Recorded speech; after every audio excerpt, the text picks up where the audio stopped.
Europe 1 Soir Week-end. 19h, 21h, Stéphanie Demureux. Europe 1 Soir Week-end, soyez les bienvenus. J'accueille mes débatteurs de la deuxième heure. Michel Fayad, analyse politique et géopolitique. Bonsoir Michel. Georges Fenech, ancien magistrat. Bonsoir Georges. Bonsoir Stéphanie. Évidemment, vous êtes mobilisé depuis hier sur nos antennes. On essaie d'apporter un éclairage. Évidemment, et qui est précieux parce que les Français se posent beaucoup de questions après ce jugement extrêmement lourd à l'endroit de Nicolas Sarkozy. On en parlera évidemment à partir de 20h30. J'aimerais revenir avant sur cette allocution de Benyamin Netanyahou. La création d'un État palestinien serait un suicide national pour Israël, dit le Premier ministre israélien. Il a mis en garde donc devant la tribune de l'ONU. Il a fustigé les pays occidentaux qui ont reconnu l'État de Palestine. Il dit ils ont cédé au Hamas, prouvant que, je cite, ça paie de tuer des Juifs. On en parle avec David Rigollet-Rose, mon invité, chercheur à l'Institut français d'analyse stratégique, également rédacteur en chef de la revue Orient stratégique chez l'Harmattan. Bonsoir David Rigollet-Rose. Bonsoir. On a vu ces colibés, ces huées, évidemment, quand Benyamin Netanyahou s'est présenté devant l'ONU. Je dis évidemment parce que ce n'est pas forcément une surprise, cet accueil à l'ONU du Premier ministre israélien. Non, c'est pas une surprise, mais en même temps, c'est quand même le signe d'un isolement croissant, puisque vous évoquiez les huées et puis la sortie de nombreux représentants.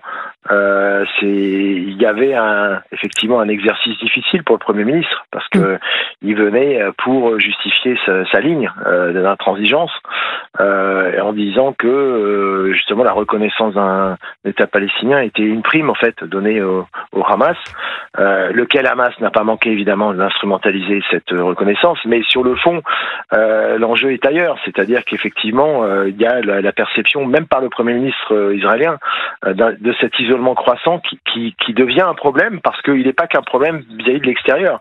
Il y a aussi à l'intérieur du pays effectivement une mise en cause de la gestion de la guerre par le Premier ministre.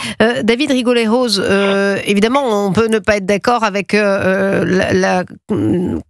l'entièreté de la politique de Benyamin Netanyahou. Il n'empêche, quand il dit c'est une prime à ce qu'a fait le Hamas, ce massacre du 7 octobre, c'est le bon sens de dire qu'il a raison tout de même, parce que il n'y aurait pas eu la reconnaissance de cet État palestinien à ce moment-là sans le 7 octobre. Oui, mais en réalité, le problème n'est pas lié directement au 7 octobre. C'est-à-dire que le 7 octobre, en fait, ça fausse le niveau d'analyse dont il profite d'ailleurs, par ailleurs politiquement, parce que la reconnaissance, elle a été liée à la fois à la dégradation de la situation humanitaire catastrophique de Gaza, et aussi aux velléités, et plus que des velléités d'ailleurs, l'annonce d'une prochaine souveraineté sur la Cisjordanie. Et on peut noter ce qui est loin d'être anodin, que pour la première fois, le président Donald Trump a de manière explicite dit que ça ne se ferait pas. Oui. Il a dit stop. Il a dit stop, que ça devait s'arrêter, à la fois la guerre à Gaza et aussi les velléités d'annexion. Donc là, on voit bien on est à un tournant, parce que il y a un soutien avéré évidemment américain, mais en même temps, les Américains se retrouvent dans une position difficile par rapport aux pétromonarchies qui elles ne peuvent pas effectivement accepter cette politique. Oui, certains pays d'ailleurs, dont les Émirats arabes unis, ont menacé de rompre les accords d'Abraham, cet accord de normalisation justement conclu en 2020 s'il y avait la poursuite de cette colonisation. Vous dites c'est un tournant, j'imagine à juste titre. Quelles vont être les conséquences pour Israël si, d'une certaine manière, Israël est lâché par Donald Trump ?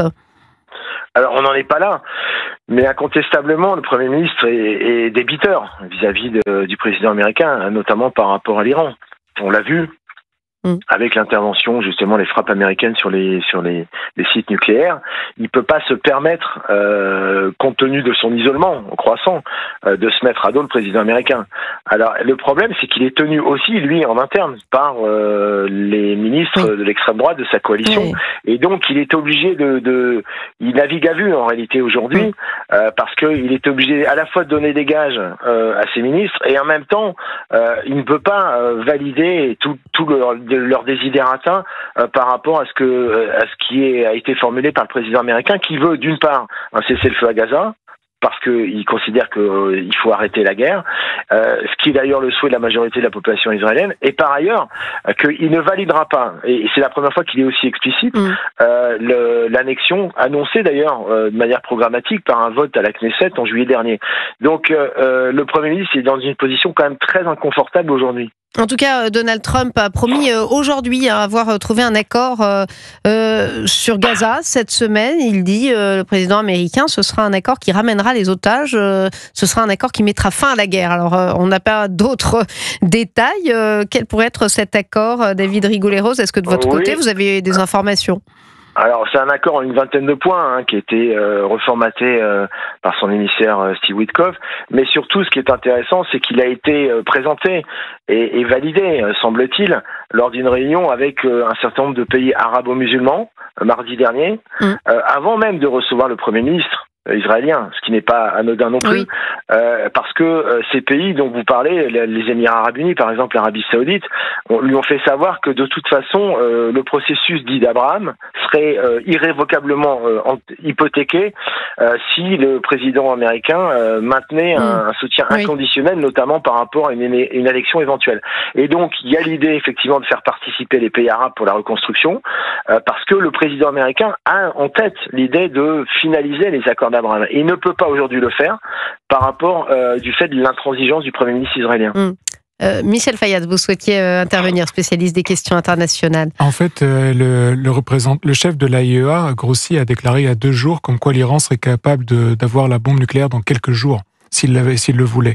Et donc, ce qui se dit, c'est qu'aux États-Unis, il y a des négociations entre Donald Trump et Netanyahou pour recommencer la guerre qui a été mise en pause en juin dernier. Oui. Et donc, il est possible aussi que l'histoire de ne pas reconnaître l'annexion de la Cisjordanie soit en réalité une mise en parenthèse de ce dossier-là pour se concentrer sur le principal, qui serait de recommencer cette guerre contre l'Iran à la suite des propos de Grossi, le patron de l'AIEA, qui dit que l'Iran est capable d'avoir la bombe nucléaire dans quelques jours. Malgré l'intervention américaine. Malgré l'intervention, c'est ce qu'il a déclaré là il y a 2 jours. Ah oui. David Rigoleros.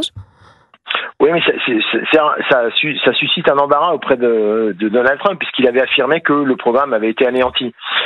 Donc effectivement, il y a un flou qui est parce qu'il y a manifestement des travaux qui ont été relancés par les Iraniens sur un site qui n'avait pas été examiné d'ailleurs, visité par l'AIEA, à proximité de Natanz. Il y a l'incertitude sur les 450 kilos à 60%. Donc on est à un moment charnière à tous les points de vue, à la fois par rapport à la guerre à Gaza, par rapport à la problématique nucléaire, puisqu'il faut avoir à l'esprit que le snapback va être effectif à partir de dimanche.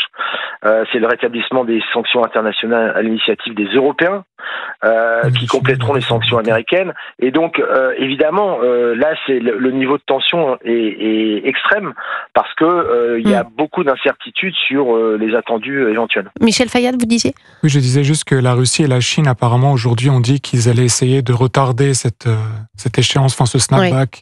Donc peut-être que ça serait repoussé pour 1 an. C'est encore en discussion. Mais en réalité, ils pourront pas de toute façon, parce que le snapback, c'est un veto inversé, et il suffit de toute façon, il faut une majorité de 9 membres du Conseil de sécurité et faire l'économie d'un veto d'un des membres. Donc de toute façon, les Iraniens savent que l'épée de Damoclès, effectivement, pèse lourdement et risque d'être effective dimanche, faute d'avoir donné des concessions jugées suffisantes par la Troïka européenne. David Rigoleros, il reste 1 minute. Je voulais vous faire réagir aussi par rapport à cette allocution de Netanyahou, toujours devant l'ONU. Il a accusé l'autorité palestinienne d'être, je cite, corrompue jusqu'à la moelle et de payer pour assassiner des Juifs. Ils enseignent aux enfants la haine des Juifs. Alors c'est vrai que Mahmoud Abbas, on a l'impression qu'il était présenté par les pays occidentaux comme le sauveur de cette situation. Michel Fayad, ici présent, vous nous parliez l'autre jour des martyrs d'Al-Aqsa, je m'en souviens, le 7 octobre. Qui sont intervenus le 7 octobre, qui sont liés au Fatah de Mahmoud Abbas. Je voulais justement votre avis aussi, David Rigoleros, sur ce point, parce qu'on les présente toujours comme des grands modérés, mais enfin, est-ce que c'est vraiment le cas ? Non, mais de toute façon, l'autorité palestinienne, elle est évidemment totalement démonétisée. C'est par hasard si Joe Biden, à la fin de son mandat, avait évoqué la nécessité d'une revitalisation de l'autorité palestinienne, et le président français, du reste lui-même, avait fait savoir à Mahmoud Abbas que de toute façon, il faudrait une autorité réformée qui ne pourrait pas être incarnée d'ailleurs par l'actuel président. C'est la raison pour laquelle d'ailleurs le Mahmoud Abbas avait lancé une lettre le 10 juin 2025 à Macron, au président Macron, qui rendait possible la reconnaissance, parce que pour la première fois il dénonçait le massacre du 7 octobre, il prenait une démilitarisation et la mise à l'écart complète du Hamas avant des élections, qui pour l'instant dont l'organisation apparaît problématique. Mais sur le fond, de toute façon, il est évident que l'actuelle autorité palestinienne n'est pas suffisamment légitime. Elle n'est même pas vis-à-vis de sa propre population. Donc elle impliquera une réforme, mais c'est pas parce que effectivement elle est nécessairement à réformer que ça n'empêche que ça constitue une hypothèque pour le jour d'après, parce que de toute façon il faut une alternative suffisamment crédible au Hamas pour justement la gouvernance palestinienne. Merci David Rigoulet-Rose d'avoir été avec nous, rédacteur en chef de la revue Orient Stratégique chez l'Harmattan, et puis on se retrouve dans quelques instants avec mes débatteurs, donc Michel Fayad et Georges Fenech. On reviendra évidemment sur cette condamnation lourde de conséquences, Nicolas Sarkozy, et qui interroge beaucoup de Français aujourd'hui encore.